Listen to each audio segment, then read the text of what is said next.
If you like this video, please give it a thumbs up, comment, and subscribe to my YouTube channel, as well as follow me and subscribe to me on all my other social media platforms.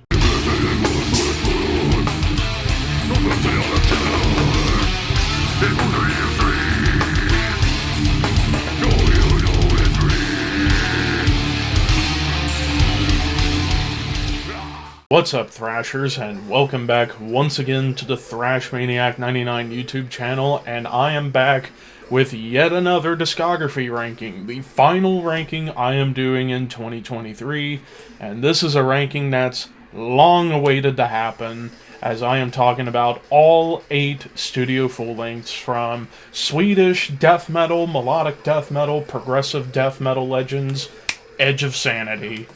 So yeah, this is a ranking I've wanted to do for a long time, considering that Edge of Sanity, one of my all-time favorite, not only death metal bands, but progressive metal bands as well, because this band has gone through so many sound shifts and different influences coming in here and there on all these albums.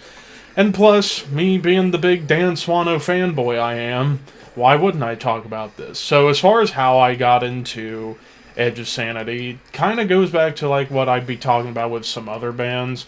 Started through just perusing through YouTube and finding like countdown videos for like death metal songs and progressive metal songs, melodic death metal songs, and so on and so forth.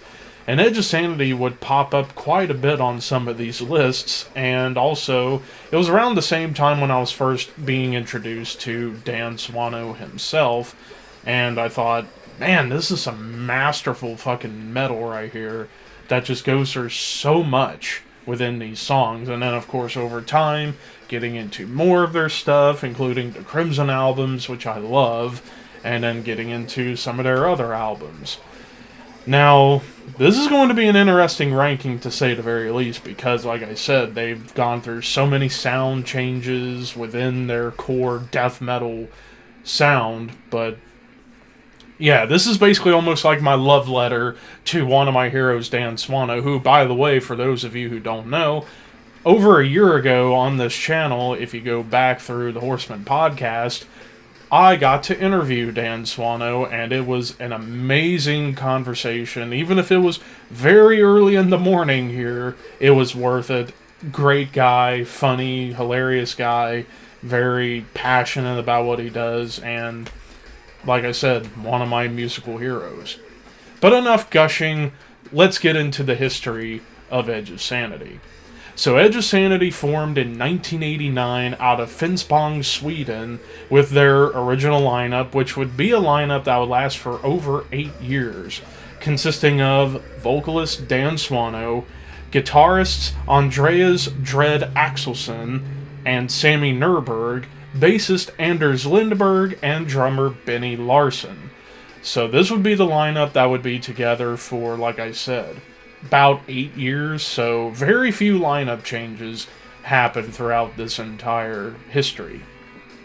So they would start out playing lots of local shows and doing a couple of demos, trying to get their name and brand out there, because it would be at the very end of the 80s, heading into 1990, where death metal really began to take off in Sweden, with albums like Entombed Left Hand Path and Carnage, Dark Recollections in particular, kind of kick-starting the entire Swedish death metal scene, and really kind of got this country noticed for extreme metal at this point, apart from somebody else. And speaking of that somebody else, so as Edge of Sanity was starting to get their name out there, they did their second demo, which is now the legendary Kurnagia demo, which I'm not going to include in the ranking because it's just a demo.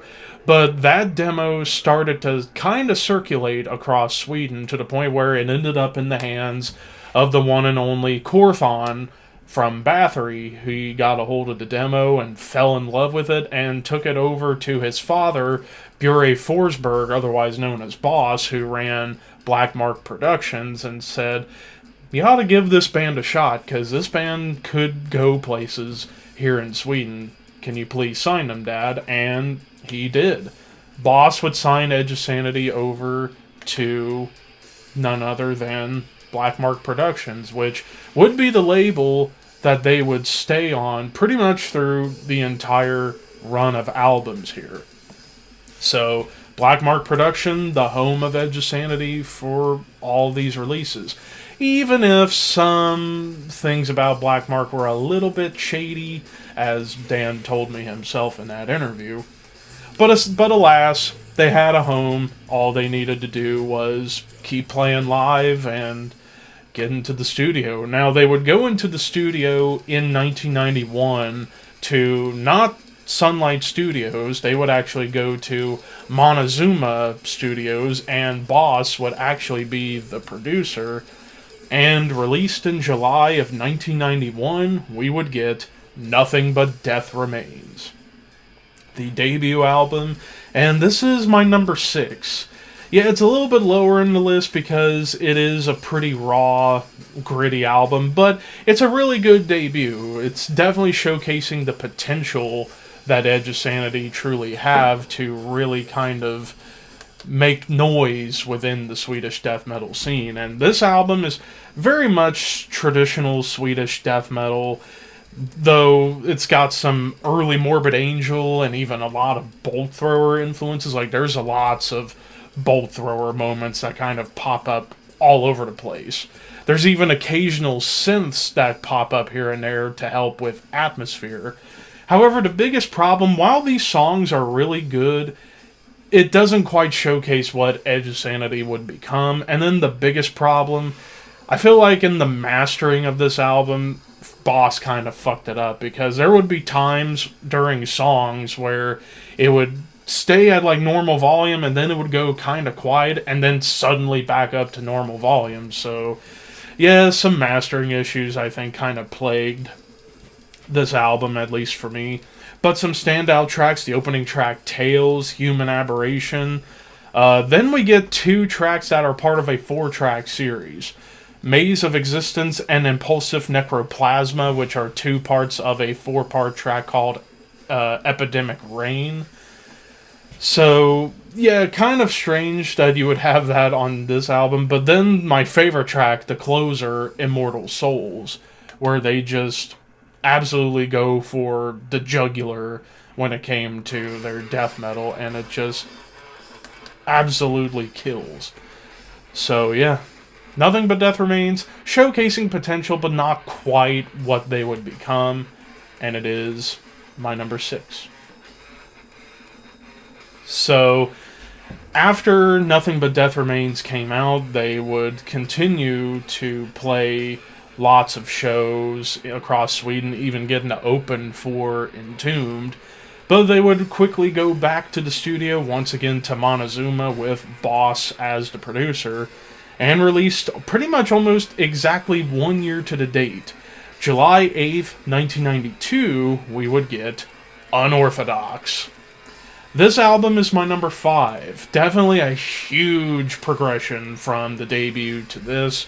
The production and the mix got a lot better in comparison to Nothing But Death Remains. And this is definitely where you start really getting the glimmers of what Edge of Sanity would become. You get more melodic moments, even some prog moments kind of get peppered in here and there on a lot of these tracks. But it's still very much old school Swedish death metal. It's just they're starting to branch out and kind of experiment with melody and progressive influences. I mean, hell, after the interlude opening track into the true opener, Enigma, one of the best progressive death metal songs of all time, starting off with that cello or violin, and then it just goes into this like raw, thrashy death metal section, and then you get this big church choir and organ moment with Swano showcasing his strong, clean vocals. Like, this was one of the first death metal songs with clean vocals. Not the first, but one of the first. And you look at Dan Swano as being one of those pioneers of what they call good cop, bad cop, or Beauty and Beast vocals, where it's like you got him doing the growls and the cleans. This song really showcased that. But man, there are lots of like twists and turns, not only on this on this track, but across the board on the album. Like In the Veins, Darker Than Black, starts off rather doomy, and then it goes into full tilt speed, groove, and melody. But yeah, those were two standouts, as well as Everlasting and Cold Sun, which are the final two parts of Epidemic Rain. And the closing track, When All Is Said, and even After Afterlife is a pretty underrated deep cut off of this album. But yeah, definitely showcasing where they're wanting to go going forward in terms of their sound. And like I said, huge jump from Nothing But Death Remains when it comes to not only production, but songwriting as well. And it is my number 5. So, again, more occasional shows going on, and then write and recording starts. However, pretty much going forward for the next 3 albums, no more producer guy. It's going to be basically all Dan Swano doing production, as he has his own studio, Unisound, in Örebro, Sweden. So he thought, okay, to save money, we're going to record it myself, and so that way we don't have to pay money for all this crap, because they couldn't afford to lose too much money. So they go to record at Unisound with Swano as the producer pretty much for the next few albums. And they would take their time with this next one, and released in November of 1993, we get The Spectral Sorrows. This is my number 3. This was an even bigger step up, if you ask me, not only in terms of production, but in the songwriting. You can definitely tell Swano knows how to make things sound great production-wise. Like, this album almost sounds like the more melodic and progressive version of Left Hand Path, because the sonics and the production sound so close to Left Hand Path. But yeah, definitely this album pushing more of the early stages of melodic death metal as well as progressive death metal. It's like a big mix of all three: Swedish death, mellow death, and prog death, all in one album. I mean, you get so much on here, like Living Hell, you get those classic Swedish death metal D beats going on. Lost is basically a Death Doom song, which is really cool. On the Other Side, that song has a wonderful guitar solo and clean vocal passage at the end. And you also notice they were experimenting a little bit here, especially with the song Sacrificed. While it still has that HM2 tone, it sounds more like a gothic rock song. Like, I get lots of nods of Sisters of Mercy on this track, which helps to showcase Swano's vocal abilities even further, as it's just all low gothic cleans, which Swano's one of the best low vocalists of all time. And as far as other standouts, Dark Day was one of my favorites, because it's just classic Swedish death glory with that proggy melody coming in. Blood of My Enemies, which is a great Manowar cover, one of my personal favorite cover songs. Across the Fields of Forever, The Mask, Jesus Cries. The only track that I can't get into is Feeding the Charlatan, because while musically it's really good, vocally that was the song that Dread took over for vocals, and I don't know why he wasn't death growling. Like, he just sounded like he was going for a more hardcore bark, and it just didn't quite work. So that's like the one thing that is kind of like a blemish on an otherwise perfect album. But it is my number 3. So again, more occasional shows, writing and recording start going on. They even do an EP called Until Eternity Ends. But for this next album, originally they wanted to do this as 2 separate EPs. However, Boss thought that it would be a financial and a big career risk if they did that, so the band took that advice and decided to put all the material that they had been working on into one album. And released October 1st, 1994, we would get Purgatory Afterglow. This is my number 4. It did drop a little bit in the rankings going back, because I just like Spectral Sorrows a little bit more. But still, Purgatory Afterglow is a fantastic, fantastic album.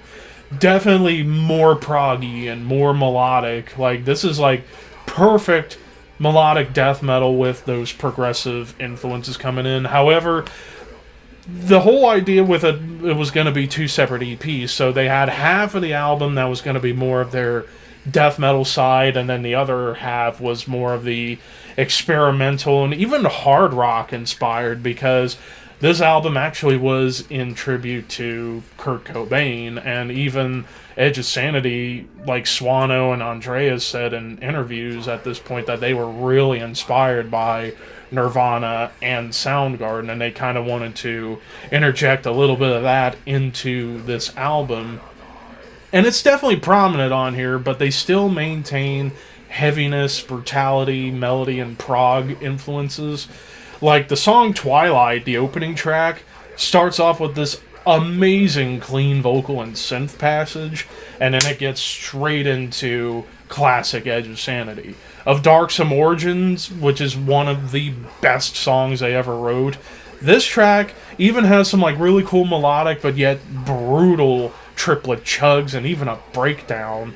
Silence has some really cool tremolo melodies that almost scream a little bit black metal-ish. Ripping lead in Black Tears, which that's another one of those like hard rock experimental songs with low, clean vocals once again. Velvet Dreams, another one of them Death Doom tracks, those very rare Death Doom songs that Edge of Sanity did.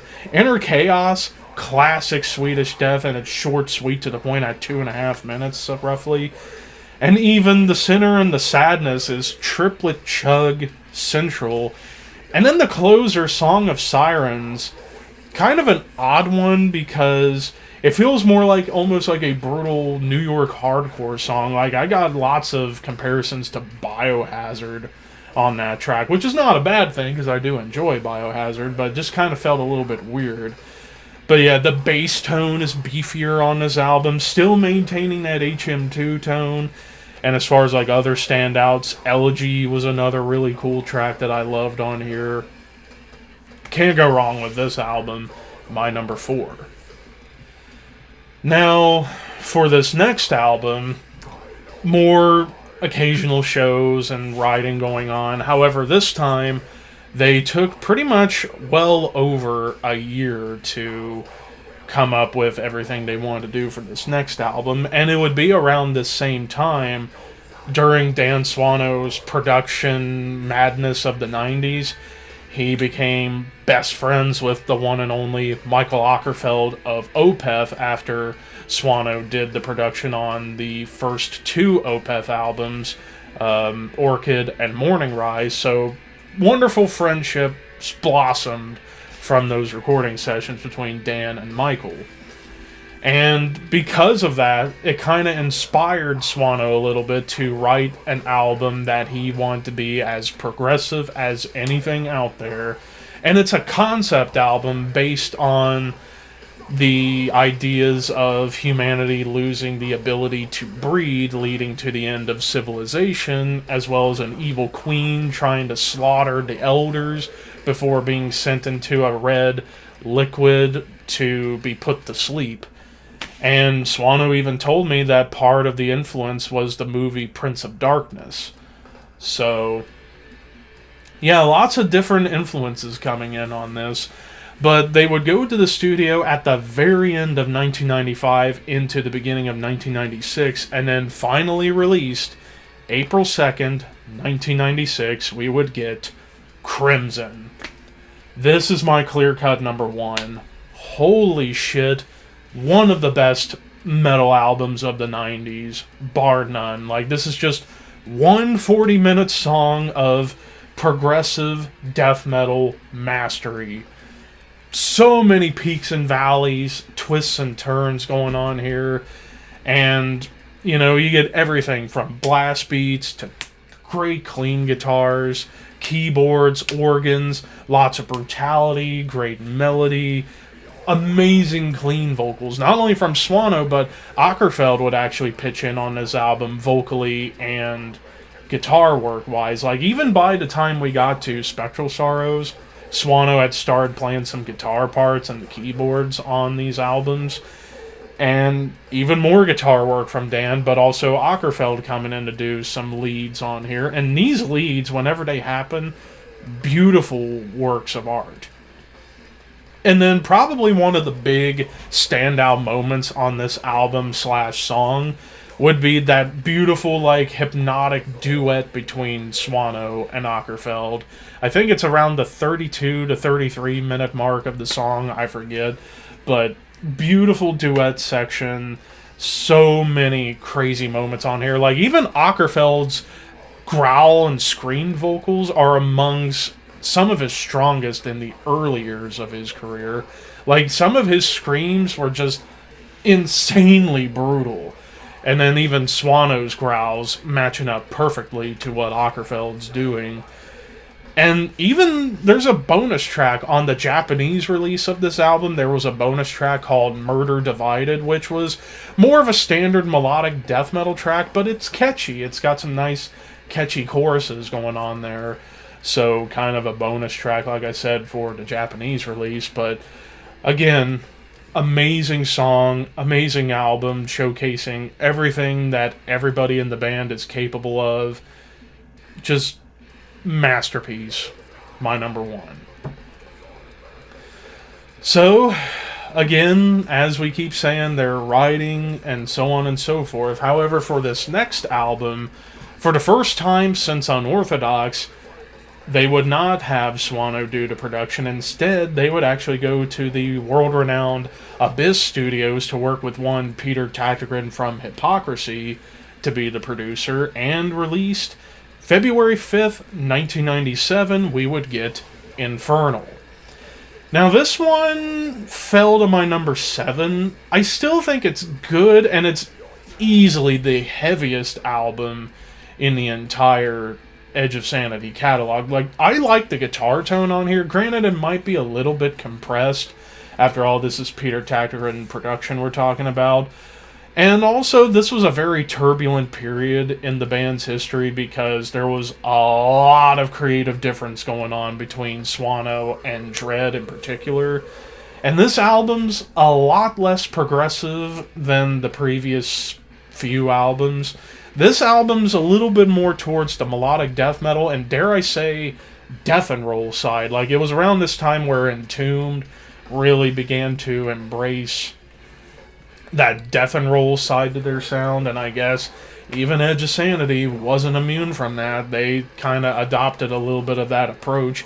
And also, lyrically, they would get some help on this album with guest lyric writers such as Michael Åkerfeldt, Jonas Rensk of Catatonia, and even Anders Jacobsen from Nasum would come in and help out with writing lyrics for a few of these songs. And Peter Tägtgren even has a guest solo on the track The Bleakness of It All, which is a really good lead. The song itself is kind of weird, and that's kind of the vibe I get on this album. It's so scattershot and schizophrenic. Like, there's lots of differing ideas. Like, the opening track, Hell Is Where the Heart Is, very much like traditional death metal and death and roll kind of combined, as it's more brutal but still got the melodic death metal elements going on with some solid cleans and great ripping leads.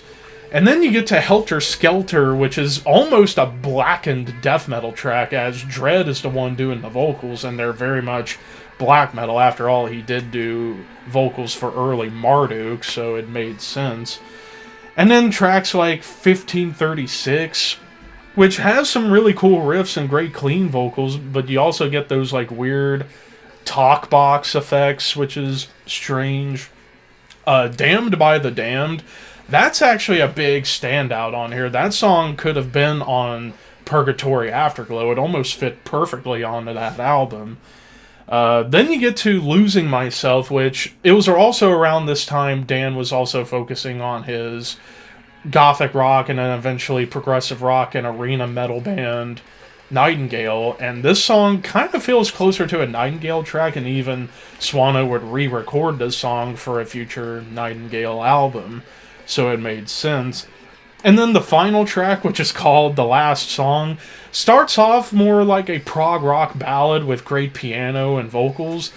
And then it just kind of gets heavy for no reason. Like, I feel like they could just left that be a piano prog rock ballad, and I think it would have been a nice closer. But yeah, like I said, there are some really good songs, but then there are other tracks that it just feels very uneven.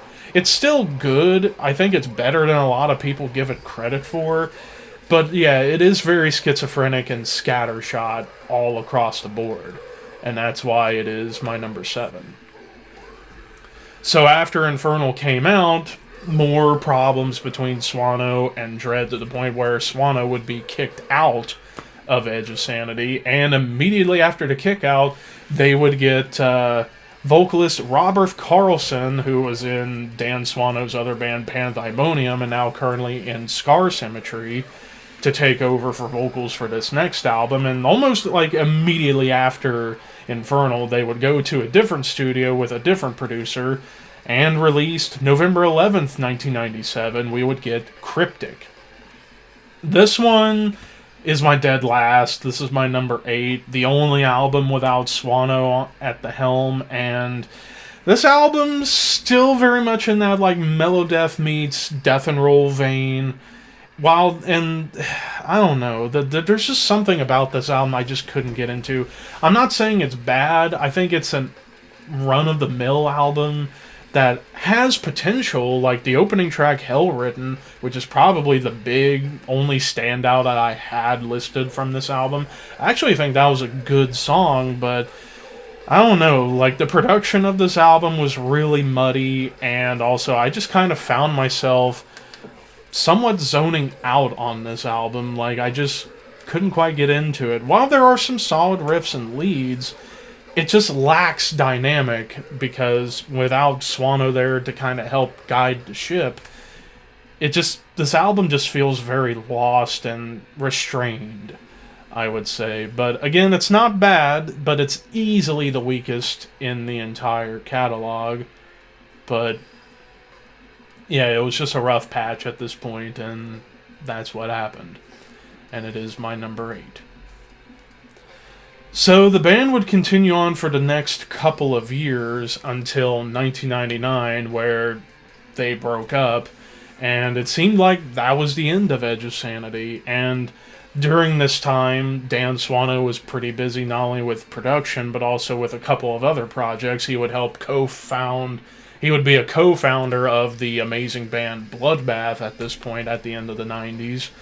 And also had Nightingale going, as well as his solo album Moon Tower, which is a masterpiece in of itself. And he was thinking about doing another solo album, as he would go into the studio in 2003 and work on another album. However, he decided to, instead of doing a Swano solo album, he would revitalize Edge of Sanity for one final album.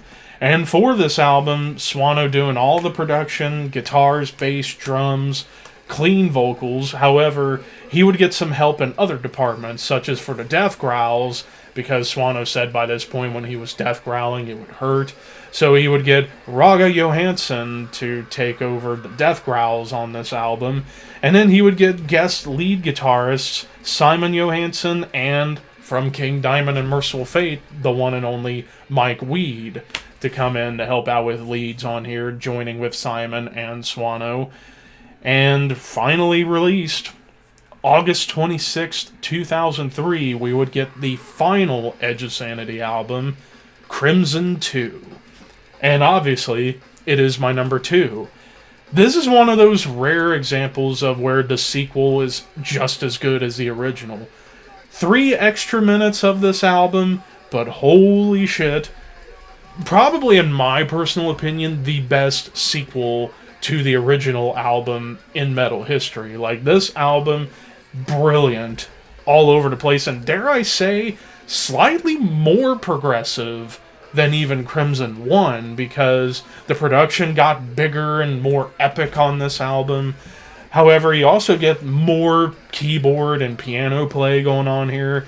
there's lots of Dream Theater elements going on here, like in some of the rhythms that Swano is doing, some of the riffs, the keyboards definitely add to that Dream Theater vibe.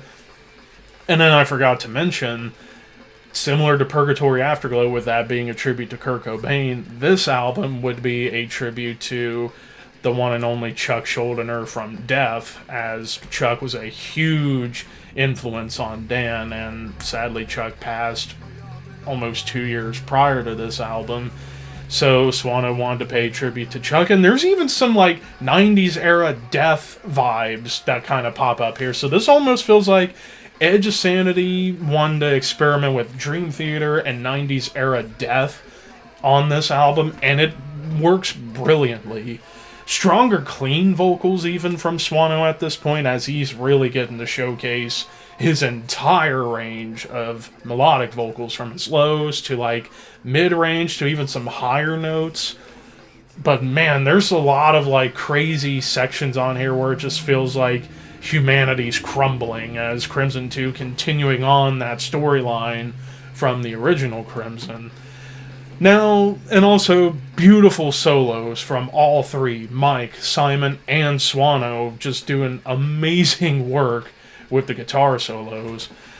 Now, the CD release of this album is split into 43 tracks, which is very weird in terms of the track listing, but they did it to try and combat the whole downloading music thing at this point. But you had programs like iTunes that could splice it all into one, which is actually what I did when I bought the album.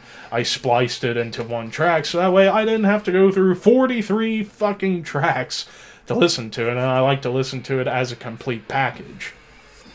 But still, brilliant follow-up to the original, and like I said, it's one of those rare cases of the sequel being just as good as the original. And it is my number 2. And that, ladies and gentlemen, does it for my ranking of Edge of Sanity. So, yeah, only 8 albums. This was a shorter video, but hey, Edge of Sanity's legacy is that of one of the best progressive death metal bands of all time, one of the pioneers, you could say, along with Death and Nocturnus and Atheist and even Opeth, but in a very different way. Artistry all throughout, and of course Dan Swano being not only a genius songwriter, but an amazing musician and vocalist. And I wish we could get Edge of Sanity back, because I think they'd become a juggernaut today if they were still going. If only some of those creative differences that was going on with Swano and some of the other guys could have been worked out. Who knows what the future would hold? Who knows? Maybe in an alternate universe, Swano never left and the band's still going and are one of the biggest death metal bands in the world. You never know. But it was cool that I got to pretty much do almost like a love letter to Swano to do this ranking, and that's how I'm ending it. So yeah, like I said, the final ranking I'm doing this year, and then starting in 2024, I'm only going to be doing 6 rankings, and as far as what's going to be the next ranking, it's going to be coming out in February. I'm going to be talking Cannibal Corpse. I can't wait to go through 16 albums of consistency, and that's going to be an interesting ranking to say the very least, but stick around for that. But we're going to be taking a break from rankings until then, because the new year's on the way, and new year of music. But anyways, what did you guys think of my rankings? Let me know your rankings in the comments below, and until next time, keep your horns high and your dreams wet, and as well, I know this is beforehand, but Merry Christmas.